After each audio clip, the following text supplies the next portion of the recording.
भाइयों और बहनों, आज माता कलीसिया पवित्र परिवार का त्योहार मनाती है। इस दिन नाजरेत के जोसेफ, मरियम और यीशु ख्रिस्त के परिवार को हमारे लिए आदर्श के रूप में रखती है और अपने परिवार पर चिंतन कर उसे पवित्र और आदर्श बनाने के लिए निमंत्रण देती है। हम प्रत्येक जन परिवार से आते हैं, इसलिए हम प्रत्येक जन का पारिवारिक जीवन का कुछ ना कुछ अनुभव रही है। परिवार दुनिया का सबसे खूबसूरत रिश्ता है जो मां, बाप और बच्चों से मिलकर बनती है। यह ईश्वर की योजना है जिसकी शुरुआत विवाह से होती है। इसमें हर जन प्रेम, सुरक्षा और अपनापन पाना चाहता है और जीवन की मूलभूत जरूरतें रोटी, कपड़ा, मकान और शिक्षा सुनिश्चित होती है।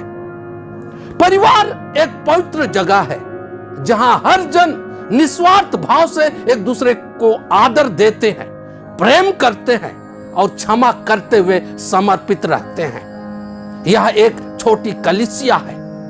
यह इस पृथ्वी पर स्वर्ग का प्रतिरूप है। परिवार के इन सारी विशेषताओं पर गौर करने के लिए ही कलीसिया जन्म पर्व के बाद आने वाले रविवार को पवित्र परिवार का पर्व मनाती है और हमें अपने परिवार के महत्व को समझने और उसके जिम्मेदारी को पूरा करने की चुनौती देती है। आज के इलेक्ट्रॉनिक और मशीनी युग में रोज रोज नई नई चीजों की खोज हो रही है।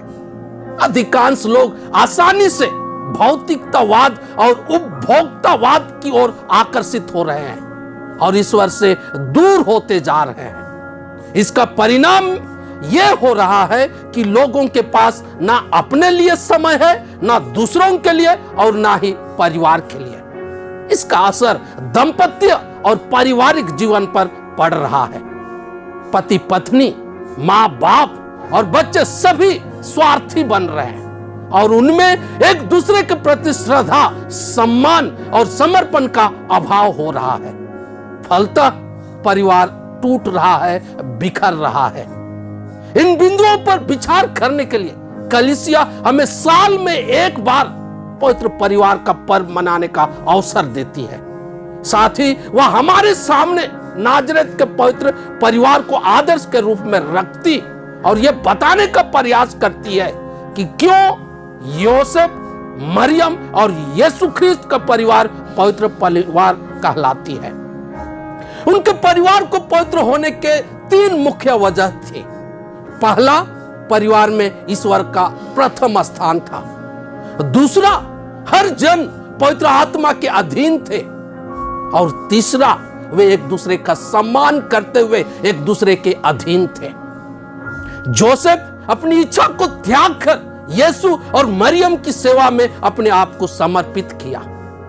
मरियम अविश्वसनीय और असंभव वाली बातों पर विश्वास की और सामाजिक और दुनियाई डर भय को दरकिनार करते हुए यीशु को इस दुनिया में लाने के लिए तैयार हुई और जीवन पर्यंत बिना भुनभुनाए और कुड़कुड़ाए अपनी जिम्मेदारी को निभाते रहे। यीशु एक दिन मनुष्य बनकर क्रूस मरण तक पिता के आज्ञाकारी बने रहे। आज हमारे लिए 3 पाठ पढ़े गए और ये हमें बताती है कि परिवार ईश्वर की व्यवस्था है और जिसका मूल स्रोत ईश्वर है। वह यह परिवार स्वर्ग जाने की तैयारी करने के लिए बनाई है।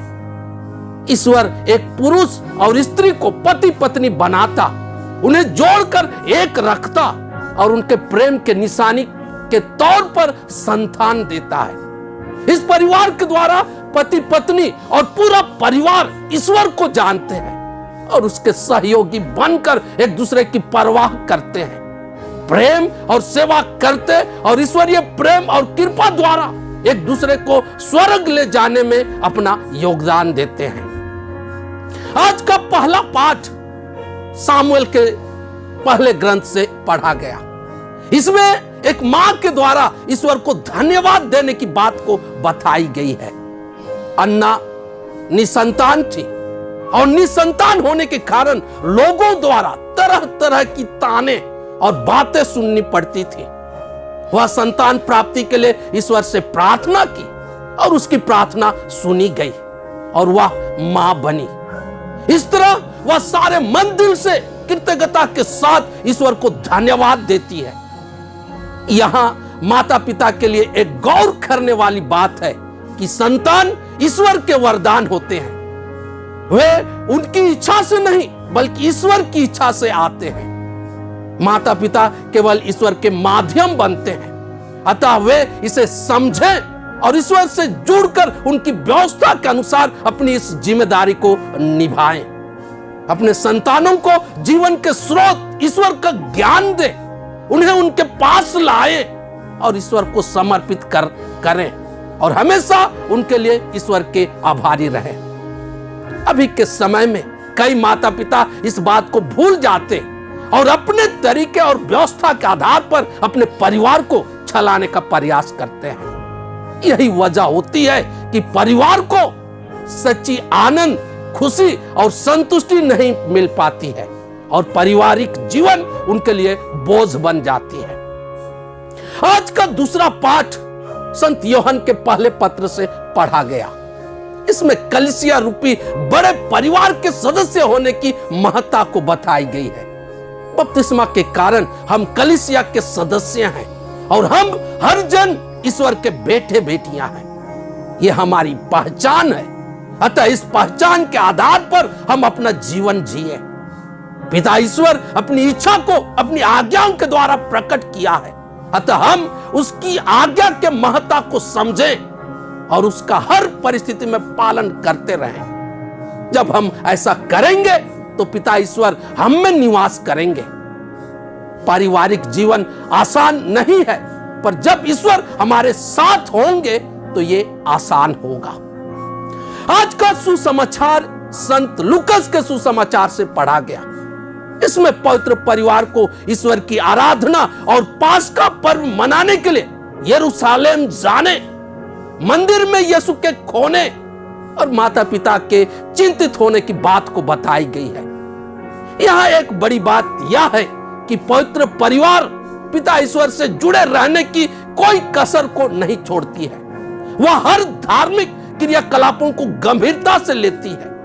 वह जानती थी कि वे ही ईश्वर के आराधना, स्तुति और उससे जुड़े रहने के माध्यम हैं। अतः हर तकलीफ उठाकर पूरा परिवार यरूशलेम जाया करते थे। हम अपने परिवार पर विचार करें। हमारा परिवार को देने वाला ईश्वर है। हम उस ईश्वर से जुड़ने, उसकी आराधना, स्तुति करने के लिए क्या करते हैं? क्या हमारे पूरे परिवार में धार्मिक क्रियाकलापों को उत्सुकता, तत्परता और भक्ति के साथ करने की मनोभावना होती है? क्या रविवारीय यूखरिस्ट में एक साथ पूरा परिवार भाग लेने के लिए हम में तरस रहती है? आज पवित्र परिवार के पर्व के दिन इस भावना को अपनाने का संकल्प लें और इस बात को जान लें कि ईश्वर से जुड़कर ही परिवार पवित्र और आदर्श हो सकता है। आगे हमें बताया गया कि यीशु अपने माता पिता के साथ नाजरेत गए और उनके अधीन रहे। यीशु ईश्वर के बेटे थे। उनके माता पिता में मानव होने के कारण जरूर कई कमियां थी, पर वह उनको वे जैसे थे वैसे ही स्वीकार किया, उनका सम्मान किया और श्रद्धा पूर्वक उनके अधीन रहे।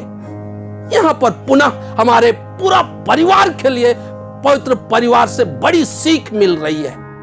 आज के जमाने में कोई किसी के अधीन नहीं रहना चाहता है। पति ईश्वर के अधीन, पत्नी पति के अधीन और बच्चे माता पिता के अधीन नहीं रहना चाहते हैं। लोगों को लगता है कि किसी के अधीन रहना मतलब आजादी को खत्म करना है। अधीन रहना खुद को अनुशासित करता है। इसमें एक दूसरे का श्रद्धा के साथ सम्मान करने की बात होती है। यह ईश्वरीय प्रज्ञा है और जो इसे समझता है वह कभी भी इसके खिलाफ नहीं जाता है। अतः आज पूरे परिवार को ईश्वर के और एक दूसरे के अधीन होने की जरूरत है। अतः आइए इस मिसा बलिदान में हम अपने परिवार के लिए प्रार्थना करें कि हम इसका महत्व समझ पाए। ईश्वर हमें सही समझ, ज्ञान, बल और प्रज्ञा दे, जिससे हम हर जन ईश्वर से जुड़कर अपने सभी पारिवारिक जिम्मेदारियों को पूरा कर पाएं। ऐसा करने में ईश्वर हमारी मदद करे। आमीन।